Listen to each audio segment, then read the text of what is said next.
নমস্কাৰ বন্ধুসকল, welcome to my YouTube channel Assam career guide. পুনৰ নতুনকৈ চাকৰি আহিছে পোষ্ট অফিচৰ ফালৰ পৰা। যেহেতু পোষ্ট অফিচৰ ফালৰ পৰা বহুখিনি পদ মুকলি হৈছে। 49,500টাকৈ MTS পোষ্টমেন মেইল গাৰ্ড বিভিন্ন ধৰণৰ পদসমূহ মুকলি হৈছে। যেহেতু নিজৰ জিলাই জিলাই আপোনালোকৰ পদসমূহ মুকলি হৈছে, যদি আপোনালোকে এই পদসমূহত আবেদন কৰিব বিচাৰে ভিডিঅ'টো শেষলৈকে চাব, অলপ স্কিপ নকৰাকৈ। ক'ত কিমানটা ভেকেঞ্চি মুকলি হৈছে, কি পদ মুকলি হৈছে, এডুকেশ্যন কোৱালিফিকেশ্যন কিমান বিচাৰিছে, লগতে আপোনালোকে আবেদন কেনেদৰে কৰিব, আবেদন কৰিবলৈ আপোনাৰ বয়সৰ সময়সীমা কিমান লাগিব, এক্সাম হ'বনে নহয়, সম্পূৰ্ণ তথ্য এই ভিডিঅ'টোত আলোচনা কৰিম। ভিডিঅ'টো শেষলৈকে চাব, অলপ স্কিপ নকৰাকৈ। যদি ভিডিঅ'টো ভাল পায় এটা লাইক কৰিব আৰু মোৰ চেনেলটোলৈ যদি প্ৰথমবাৰ কাৰণে আহিছে তেনেহ'লে চেনেলটো ছাবস্ক্ৰাইব কৰিবলৈ নাপাহৰিব। লগতে ভিডিঅ'টো যিমান পাৰে সিমান বন্ধু বান্ধৱীলৈ শ্বেয়াৰ কৰি দিব, যাতে সকলোৱে জবৰ আপডেটসমূহ প্ৰতিদিনে পাই থাকিব পাৰে। ভিডিঅ' ডেছক্ৰিপশ্যনতে মই হোৱাটছআপ চেনেলৰ লিংক দিছোঁ, তাতো গৈ আপোনালোকে হোৱাটছআপ চেনেলটো ফ'ল' কৰি ল'ব, যাতে প্ৰতিদিনে জবৰ আপডেটসমূহ সকলোতকৈ আগতীয়াকৈ এই চেনেলৰ দ্বাৰা পাই থাকিব পাৰে। যিহেতু ইয়াতে দেখিবলৈ পাইছে ইণ্ডিয়া পোষ্ট নিউ ভেকেঞ্চি 2025-2026ৰ কাৰণে নতুনকৈ নটিফিকেশ্যন মুকলি হৈছে। ইয়াতে আপোনালোকৰ 49,500 MTS postmen mail guard PA আৰু SA পোষ্ট দেখিবলৈ পাব। এই পদসমূহত আবেদন কৰিবলৈ 10 পাছ 12 পাছ গ্ৰেজুৱেশ্যন সকলোৱে আপোনালোকে আবেদন কৰিব পাৰিব। যদি আপুনি 10 পাছ কৰি থৈছে তেনেহ'লে আপুনি ইয়াত আবেদন কৰিব পাৰিব। যদি আপুনি 12 পাছ কৰি থৈছে তেতিয়াও আপুনি আবেদন কৰিব পাৰিব। গ্ৰেজুৱেশ্যন কৰি থ'লে আপুনি আবেদনসমূহ কৰি ল'ব পাৰিব। 10 পাছৰ কাৰণে বেলেগ বেলেগ পোষ্ট আছে, 12 পাছৰ কাৰণে বেলেগ বেলেগ পোষ্ট আছে আৰু গ্ৰেজুৱেশ্যনৰ কাৰণে বেলেগ ধৰণৰ পোষ্ট মুকলি কৰি দিয়া হৈছে। যিহেতু ডাক বিভাগৰ ফালৰ পৰা বহুতে এটা ভাল সুবিধা আহিছে, বহুতে এটা ডাঙৰ নিযুক্তি আহিছে। যদিহে আপুনি পদসমূহত আবেদন কৰিব বিচাৰে ভিডিঅ' ডেছক্ৰিপশ্যনতে আবেদনৰ লিংক দিম, তাতে গৈ আপোনালোকে আবেদনসমূহ কৰি ল'ব পাৰিব। ভিডিঅ'টোতে ইয়াতে অভাৰভিউ কৈ দিয়া আছে, আপোনালোকৰ ভিডিঅ'টো মই অভাৰভিউটো কৈ দিছোঁ। ইয়াতে দেখিবলৈ পাইছে ভেকেঞ্চিটো আহিছে ডাক বিভাগ ভৰ্তি 2026ৰ কাৰণে।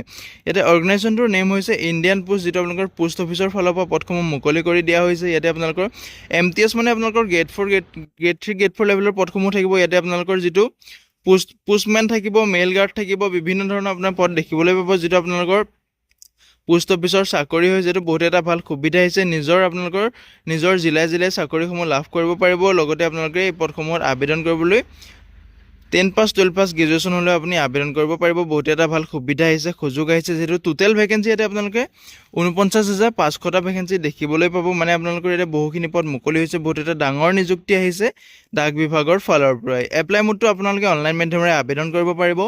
হু কেন এপ্লাই ক্ষেত্ৰত ক'বলৈ গ'লে অল ইণ্ডিয়া মেল ফিমেল কেণ্ডিডেটে এই পদসমূহত আবেদন কৰিব পাৰিব। ইয়াতে যিহেতু চেলাৰীৰ কথা কোৱা আছে, ইয়াতে আপোনালোকৰ 18,000 পৰা আৰম্ভ কৰি 81,000 টকালৈকে আপুনি চেলাৰীসমূহ লাভ কৰিব পাৰিব। ইয়াতে বয়সৰ সময়সীমাটো দিয়া আছে, মিনিমাম বয়স আপোনালোকৰ 18 বছৰ হ'ব লাগিব আৰু মেক্সিমাম আপোনাৰ 40 বছৰ বয়সলৈকে আপুনি আবেদন কৰিব পাৰিব। লগতে আপোনালোকে এজ ইলেকশ্যনসমূহ ল'ব পাৰিব। যদিহে আপুনি SC STৰ হয় তেনেহ'লে আপুনি 5 বছৰকৈ ইলেকশ্যন ল'ব পাৰিব। যদি আপুনি OBCৰ কেণ্ডিডেট হয় তেনেহ'লে আপুনি 3 বছৰকৈ ইলেকশ্যন ল'ব পাৰিব। এতিয়া এপ্লিকেশ্যন ফিজ জেনেৰেল OBCৰ কাৰণে 100 টকাকৈ এপ্লিকেশ্যন ফিজ কাটিব লাগিব। যিসকল SC ST PWD বা ফিমেল কেণ্ডিডেট হয় তেওঁলোকে ইয়াত কোনো ধৰণৰ এপ্লিকেশ্যন ফিজ কাটিব নালাগে। জেনেৰেল OBC কেণ্ডিডেটে যিটো আপোনালোকে 100 টকা পে'মেণ্ট কৰিব লাগিব, তেওঁলোকে পে'মেণ্ট মোডটো অনলাইন মাধ্যমেৰে পে'মেণ্ট কৰিব পাৰিব।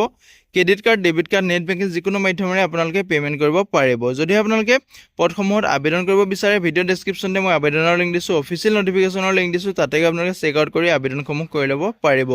এতিয়া চিলেকশ্যন প্ৰচেছত আপোনালোকৰ ৰিটেন এক্সাম পাতিব। যিহেতু ডাক বিভাগৰ ফালৰ পৰা যিহেতু বহুখিনি পদ মুকলি কৰি দিয়া হৈছে, এইবাৰ আপোনালোকৰ এই পদসমূহৰ ৰিটেন এক্সাম পাতিব। ইয়াতে আপোনালোকৰ এক্সাম পেটাৰ্ণটো দিয়া আছে, ইয়াতে দেখিবলৈ পাইছে। ৰিজনিঙত আপোনালোকৰ টোটেল কুৱেশ্যন 25টা থাকিব আৰু টোটেল মাৰ্ক 25 থাকিব।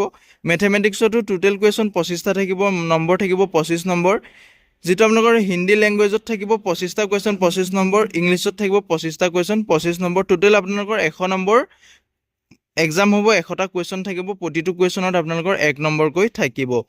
ইয়াতে এডুকেশ্যন কোৱালিফিকেশ্যনৰ ক্ষেত্ৰত ক'বলৈ গ'লে যিহেতু 10 পাছ 12 পাছ গ্ৰেজুৱেশ্যন সকলোৱে আপোনালোকে এই পদসমূহত আবেদন কৰিব পাৰিব। যিহেতু 10 পাছৰ কাৰণে বেলেগ ধৰণৰ পোষ্ট আছে, গ্ৰেজুৱেশ্যনৰ কাৰণে বেলেগ ধৰণৰ পোষ্ট আছে, 12 পাছৰ কাৰণে এতিয়া বেলেগ ধৰণৰ পোষ্ট মুকলি কৰি দিয়া হৈছে।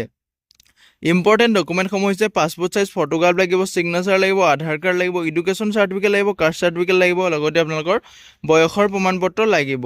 হাউ টু এপ্লাই ক্ষেত্ৰত ক'বলৈ গ'লে যদিহে আপোনালোকে পদসমূহত ইণ্টাৰেষ্টেড হয়, এলিজিবল হয়, ভিডিঅ' ডেছক্ৰিপশ্যনে মই আবেদনৰ লিংক দিছোঁ, তাতে গৈ আপোনালোকে আবেদনসমূহ কৰি ল'ব পাৰিব। যিহেতু পোষ্ট অফিচৰ ফালৰ পৰা বহুত এটা ভাল সুবিধা আহিছে, সুযোগ আহিছে। যদিহে আপুনি পদসমূহত আবেদন কৰিব বিচাৰিছে ভিডিঅ' ডেছক্ৰিপশ্যনতে আবেদনৰ লিংক দিছোঁ, তাতে গৈ আপোনালোকে আবেদনসমূহ কৰি ল'ব পাৰিব। আজিলৈ ভিডিঅ'টো ইমানেই আছিলে। যদি ভিডিঅ'টো চাই ভাল পালে এটা লাইক কৰিব আৰু মোৰ চেনেলটোলৈ যদি প্ৰথমবাৰ কাৰণে আহিছে তেনেহ'লে চেনেলটো ছাবস্ক্ৰাইব কৰি কাষতে থকা বেল আইকনটো অন কৰি থ'বলৈ নাপাহৰিব।